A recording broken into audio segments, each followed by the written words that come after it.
Hello and welcome to Friday Night Fright presents Comic Book Cavalcade 2020. Man, we're going to have some fun this month. Every episode in May, every day in May, there's going to be a brand new episode. It's going to be a mini review of a comic book movie. Yay, can't wait, hyped. So it's going to cover the gauntlet. It's going to be loads of MCU stuff. There's going to be some DC stuff probably. Might be some other stuff. There's going to be Flash recaps of Flash Season 2 every Tuesday. So it's going to be 4 or 5 of those, depending on how many Tuesdays are in May. But it's going to be tight, because I've also got a week off. Yay! Anyway, this is the intro Comic Book Cavalcade. So you'll hear this every day of the week, and then you'll hear an intro for the movie I'm covering that day, or TV show. Ooh, scary! Anyway, I'll be back after a brief word from our sponsor. Hello, I'm back with another episode of Comic Book Cavalcade 2020, May 23rd episode, which will go out a bit later than usual because I'm recording this intro on May 22nd and I'm absolutely knackered and I don't want to watch Captain Marvel, to be honest. I'll watch it probably at some point tomorrow, so I don't know when this episode's actually going to go up, but there you go. I'm looking forward to Captain Marvel. I liked it. It was a good movie. It's been a long week, a long month, a very long month. This podcast today was clearly a mistake, but, it's an interesting, fun mistake at least. So this episode will probably go out in quite close proximity to Sunday's episode. So there you go. Anyway, yeah, Captain Marvel, I liked it at the time. It was good, it was enjoyable, it was decent performances, and I like Brie Larson. I think she's a really good actress, and I'm not a sexist, misogynistic douchebag, so I can appreciate the movie and her performance, and not get angry that she isn't particularly enthralled with the white, mostly male, critical aspect out there. I mean, her comments about needing more diversity in criticism and film criticism, journalism aren't wrong. They're not wrong. And you shouldn't feel threatened by that. I mean, if you do feel threatened by that, we'll be better at your jobs and maybe grow thicker skin, but there you go.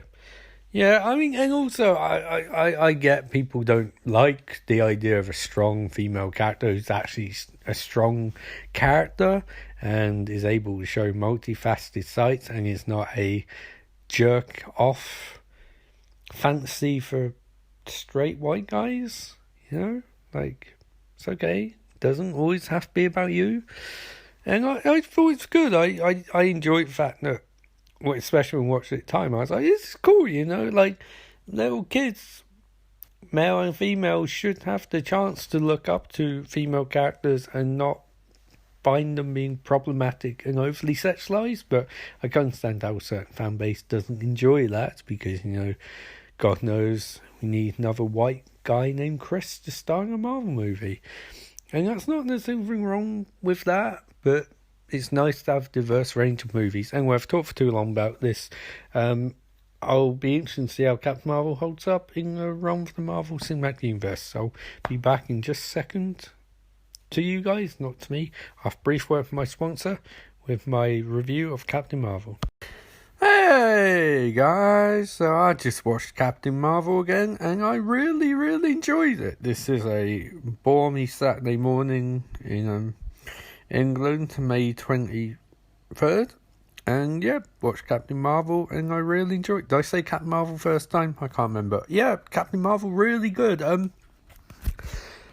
guess I'm the wrong person to right person in a lot of ways, but in other ways, not necessarily the person most people want to view something like this, because my views essentially biased because I have never had any problem with awesome female characters who are stronger in every conceivable way than male characters.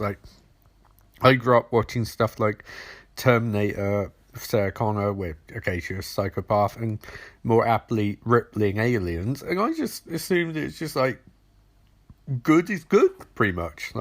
But to make it more of a point, when it comes to this, I've always had the attitude that if a female-led superhero movie's bad, that doesn't mean you shouldn't make them, because there's a lot of bad male superhero movies and bad male-driven movies in general.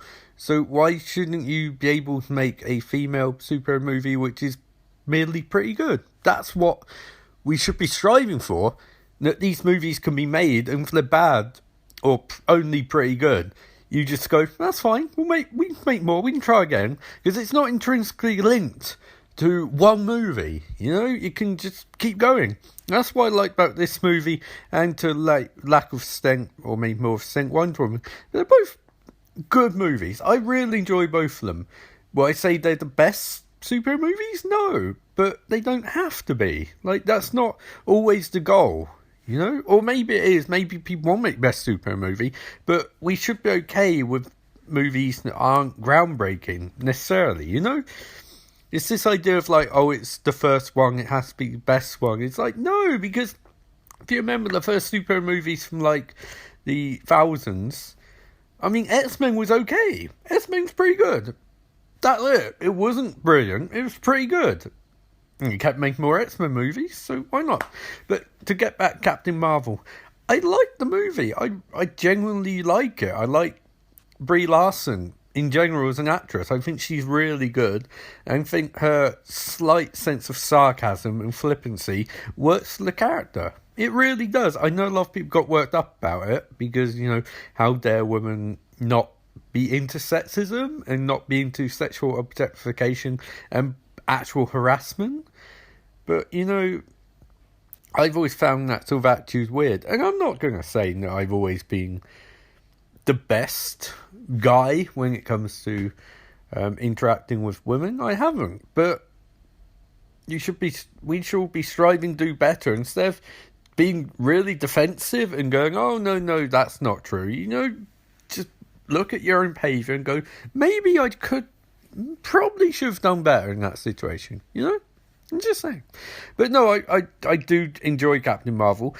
I would say my only flaws with it, and these are minor flaws, I don't like the structure of it. I feel that what he wanted to do was sort of a Robocop thing, where like you start off and then you get flashbacks and all of that. You start off with the tent scene and then move on from there. I think this movie did a bit too much setting up, you know, and gave us a bit too much information about theirs before we saw the information on the screen. You know, I would have preferred it be parceled out over a better period. Like, Robocop has a fantastic structure, and I think that's what this movie's going for, but it doesn't quite stick landing. Probably because this movie's trying to handle worthier themes, and it does a decent job of it, and it's an important thing to put out, you know, even this day and age, as Jesus Christ, there's a lot of sexism, as it's exemplified by some of the Marvel fans, the psychopaths, sociopaths, sexists, homophobes among them, who rambled about this in Black Panther. Like, go fuck yourselves, to be honest, you know. But essentially, the thing this movie almost sticks landing on is the second act with Carol Danvers and Nick Fury is fantastic, really good. It's like a buddy cop thing, and Samuel Jackson's not trying to steal show or anything like that. He just has a really good rapport with Brie Larson, as he does with most people in Marvel Cinematic Universe he works with, and they bounce off each other brilliantly. When it turns into that movie, it's really, really, really good. The part before and part after is decent, but those parts really shine. And I think it goes back to the original Thor movie, where the best parts of the movie were parts set on Earth, and all parts set in space were okay. They were watchable. But the Earth stuff was the best. And don't know what that says about Marvel Cinematic Universe, that they do Earth stuff better than space, unless it's Guardians of the Galaxy, but what can you do? I do also think that they really embrace the power in terms of the abilities and the untapped power of Captain Marvel, aka Carol Danvers. But in some ways, it's a bit of a problem. And don't mean problem as in the attitude some people have of, oh, she's too powerful, you know, blah, blah, blah. I mean it more in virtue of they'll have to really work up their game to have someone be a credible threat to Carol, you know. And I'm sure they can. I'm sure Marvel can. There's lots of aliens out there who are threats. But then for this movie, she's basically full-on binary warbird mode, you know. How is anyone going to deal with that? It's gaining Phoenix levels, to be honest. Not movie Phoenix levels from the X-Men movies, but Phoenix levels in general. And, yeah, I mean, apart from that, really enjoyed it. I go 4 out of 5, I guess. I won't go 5, although soundtrack's definitely 5 out of 5. But no, really good movie, very enjoyable. And she is going to beat shit out of Thanos in Endgame, I have no doubts. So I'll be back tomorrow with the Avengers Endgame review. And, you know, as always, remember 2 things. 1, life is beautiful. And 2, don't go on Facebook pages for CW TV shows, because the amount of sexism and racism on those is shocking. You know, it's people who are basically gatekeepers of fandoms and don't like shows that don't appeal to their very, very unprogressive viewpoints. So no problem saying that. You know, some of these people are literally the worst, and would probably salute Red Skull if he is real. You know. Anyway, until next time, bye. This is Ian Austin signing off.